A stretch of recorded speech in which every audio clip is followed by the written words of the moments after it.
I'm Robbie Sanders. I'm one of the livestock inspectors for the state. There's 13 of us among the whole state. There's 3 or 4 of us that are in this general area. Now, to cut the rumors out, nobody has turned anybody in from any organization. What has happened is you're a victim of your own success. And what that means is when the poultry industry first started having shows and they first started having things, they didn't draw from other states. It was pretty much all an in-state deal. Nobody had to worry about anything other than the NPIP. Now, though, you are not only bringing people, exhibitors in from other states that have different rules, which they shouldn't. It's federal rules, but each state does look at things a little differently. So by bringing in birds from other states, you're going to run into situations. The other thing that happens is the internet now is so wild of rumors and things like that. All this amounts to is a form, just like we've had to do in the cattle and the goat and the horse and the pig industry all along. It's health papers. Now, nobody wants to go to their vet and pay $35 a bird to get their birds tested. So we use the 9-3, which has been in existence since 1995, which is the form that we're really going to talk about today. 9-2 is your NPIP form. 9-3 is what you'll do on a computer once you have your password and everything from your NPIP form. And you will go in, and this is if you're shipping birds or if you're moving birds from state to state. Again, it is nothing new, but because these shows are starting to get 3,000, 4,000 birds, it has been put back on us. If we have an outbreak of, well, the worst, avian flu, and it comes back, oh, I think those birds came out of Oklahoma, they are going to rain on the State Department of Agriculture in Oklahoma. Why did this happen? Where did those birds come from? We've got to have an answer. And that's what those forms are all about. So that we can go back and hopefully get it stopped before it goes crazy. How many of you have heard about the mess they had with Newcastle's in California? Same thing. They have to go back and track those birds back to those backyard flocks and find them, because if you don't get them eradicated, the next one that goes out goes to another part of the country and wipes out another set of birds. Now, again, I've raised livestock and shown livestock all of my life, and I still do. I know that your prize birds are important to you. The bird that's been champion 9 times in a row, if it dies from some little something that we let come through here and we wasn't protecting you, you're mad. So that's what this is all about. We're not here to try to stop anybody from showing, not here today or any other day. This is an informational session. If you don't have the proper paperwork, we're going to write out the proper paperwork for you and let you show. It's not one of those deals where we're going to put a big sign up, if you don't have this, this, and this when you walk in the door, you're done. That's not what this is about. There are too many young people sitting in here, and being an ag teacher for 31 years, I know it's about them. And that's what we're trying to help, okay? Now, again, being an exhibitor, I don't want to be sitting in here when I need to be boning goats' legs or boning calves' legs getting ready to show. So I understand that you guys are really ready to go. The main thing is you have to get online to get that NPIP 9-3 form. And I've talked to Al about it. I've not done it. I'm not a poultry producer. I'm a 4-legged livestock producer. But he says that if you will take that thing and you will read the back of your application form and do it exactly the way it tells you to, You will think at first you're probably shipping birds out of the United States, but if you will stay on that all the way to the end, it will finally get you to the point where it says what state and what requirements that state has. If you have any questions, Sherry Davis or myself or anybody in the State Department, just call the Department of Agriculture and they'll get you to the right person. We can try to answer those questions. All right, here is the reason why. Now you can get the papers from any of your inspectors, the state inspectors, but the reason why, and Al and I had talked about this quite a bit last night, what happens is they don't go online if they have that book, okay? And so I just send the pink copy with my birds that I just sent out. I tear the other copies out and put them in file 13.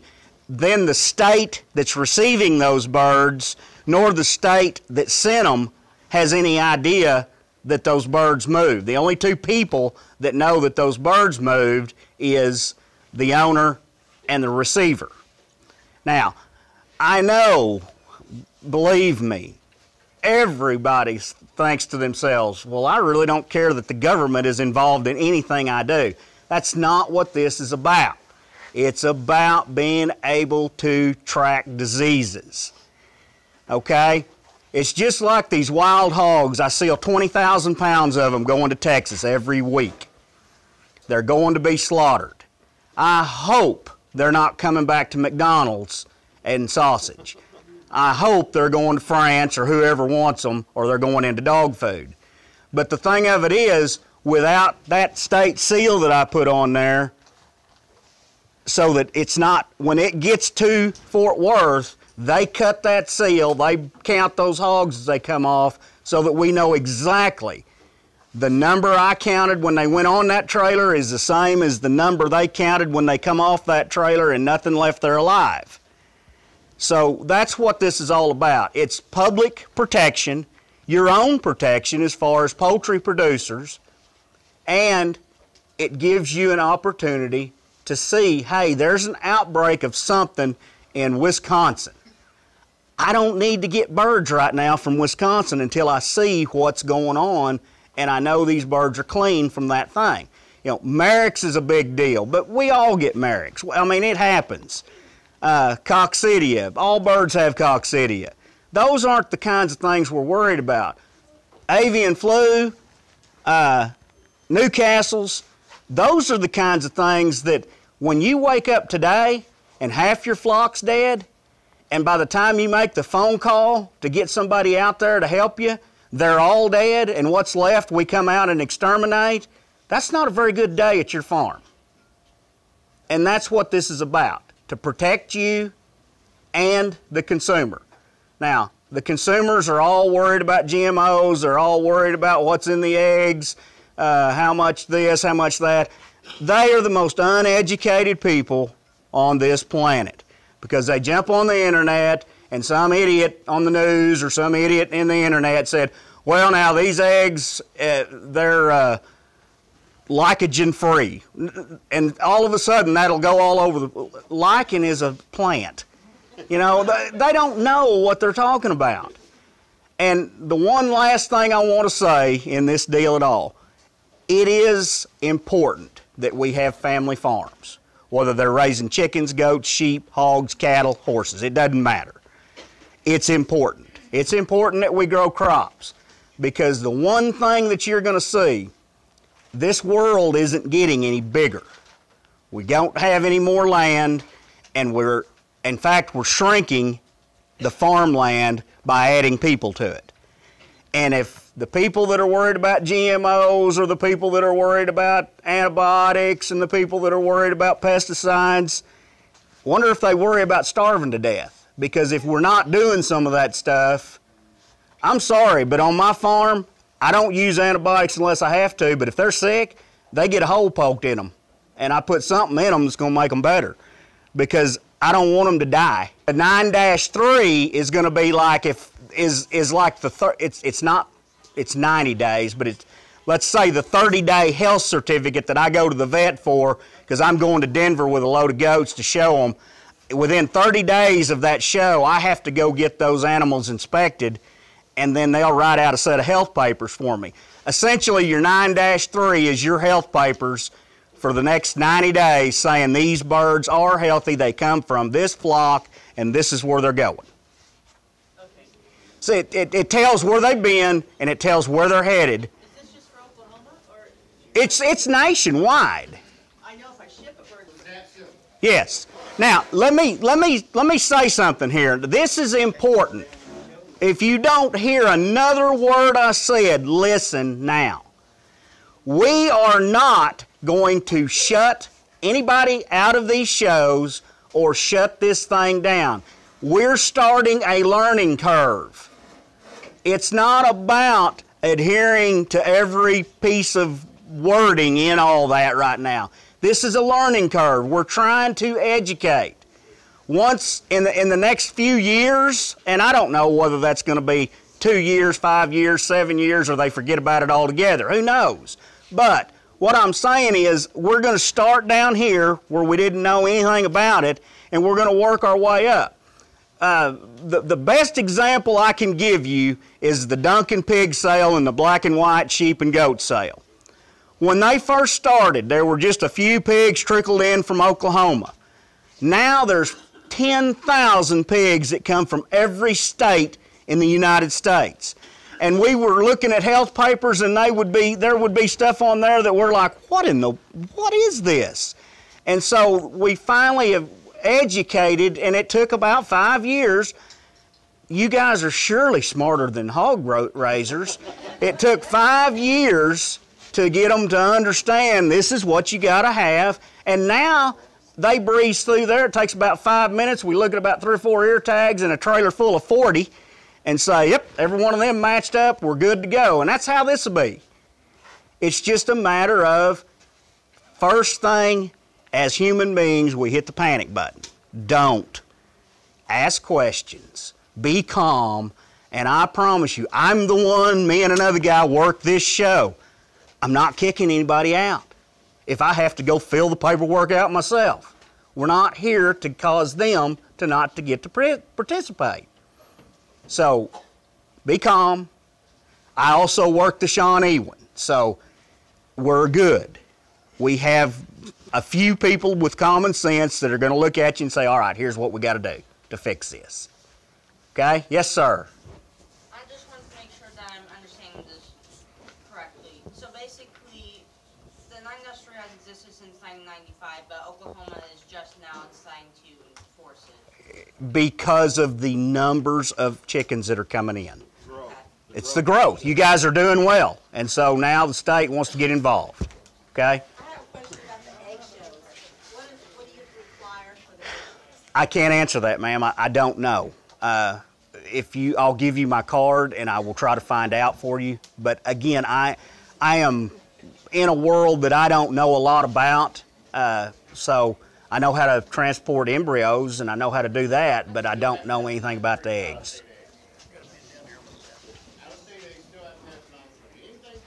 Oh, you're right, because on 9-3 it's got eggs on it. It says report of sales of hatching eggs, chicks, and poults. Yes. That's what the BS93 form is for. Right. Now, Al and I talked about that. Look, over to the center of that, it's going to say intended use. That's where you use that for your older ones that you're going to send, and just forget about that intended use, or just use it as intended use and say, all right, here's this yearling pullet, or here's this 2-year-old brooder, whatever you're sending, and mark it down in that column. So what I hear you saying is that you have to have that along with your NPIP certification in order to Ship. cross the state lines And with the ship. bird, ship them across state lines, or even show up at a show. Right.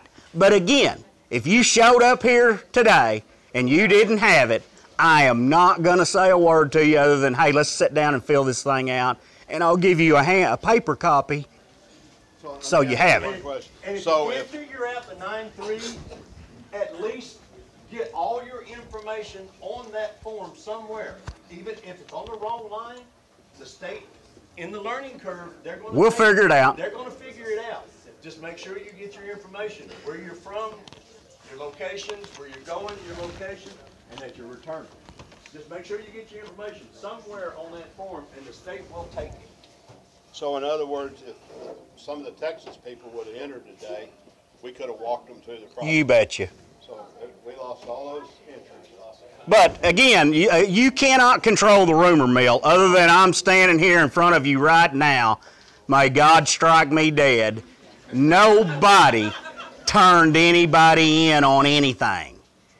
The state didn't have any idea about any of this stuff. All we knew is that with that deal that broke at that Newcastle's deal that broke in California, they hit the panic button and thought, you know what, we better start paying attention to what's coming in and out of this state. Now, guys, I want to throw one other thing at you so that you understand. We're not picking on poultry, okay? Sheep and goats, every sale they go to, they either have a scrapey tag put in their ear so they can be tracked, or they get it put in when they arrive at the sale barn, and the sale barn puts the buyer, the seller, where that thing went, and a description of it. Every cow, every breeding age bovine that runs through a sale barn, a tag is either put in their ear or that tag is read. We know what state it came from. We know what state it went to. We know whether it went to slaughter. We know where it went. Every pig now that goes through a sale barn, there's only 2 in Oklahoma, one at Purcell and one at Leach. Every pig that goes through a sale barn that is of slaughter age has a tag in its ear. We know where that thing came from, where it went, when it was slaughtered. It's so that we can track diseases. Because wild hogs carry bangs, different kind of bangs than cattle. But when they kill those cattle and they test positive for bangs and they came in contact with wild hogs, I have to go out to that man's place, make him get his 200 head of cows and calves up. We got to test every single one of them to find out for sure whether it's the brucellosis we fought in the 60s and 70s and 80s, or it's this swine thing that really doesn't have anything to do with cows. They just have a titer for it. So, and the horse industry's even worse. It's just one of those deals of when you lay down at night, do you feel like you did the right thing by the people you work with? And that's all we can do, because there's crooks and everything.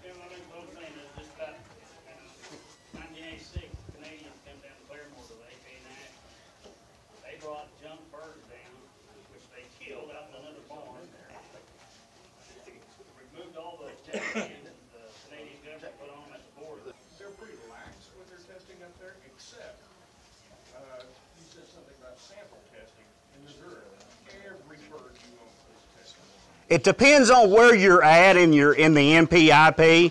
If you've been in 5 years or more, we drop it down to, I think it's half, and then longer than that, it's just a 10% or something like that. But that first 5 years that you're in it, every bird is to be tested. What do you test? Pylorium typhoid. Well, if you request, we can swab for AI and all that, but we do not, as a rule, do that. Where we do our swabs is we go to the swap meets, like mine is Maud, where they sell a lot of chickens, and I'll go there twice a year, pull out 5 different farmers, swab 5 birds from each of their sets, and send those in, and that's the thing that we do. The other way we have of watching for that is we have a process here in Oklahoma where if you have a bird die and you don't have a clue why it shouldn't have died or something, then you can send it to or call us. We'll pick it up and get it necropsied for you, and that way you have a pretty good idea. Now, that's not going to stop the avian flu, because when that first bird died, the rest of them are on their way out too. But we don't have a tremendous problem in the backyard flocks or the smaller, less than hundreds of birds. We don't have that problem with avian flu because the wild birds can't get to them. And that's who generally transmits avian flu. The Canada thing that you're talking about, they have so many wild birds up in the north and that way, that is a good way for avian flu to get down here and get. Waterfowl is the primary mover of it. And if you've ever traveled up north when they've got all that grain laying out on the ground and there's nothing but, as you drive by, the geese are flying off of it, I mean, good Lord. And now we're feeding it after that, and they don't wash it. They just put it in the dang grinders and grind it. So there's your GMOs. But anyway. All right, folks, I'll be here if you have any other questions, but I know you want to get to your birds right now. Go have a good show, okay? Have fun. Hey, remember, we can get you the federal website that tells you what every state requires.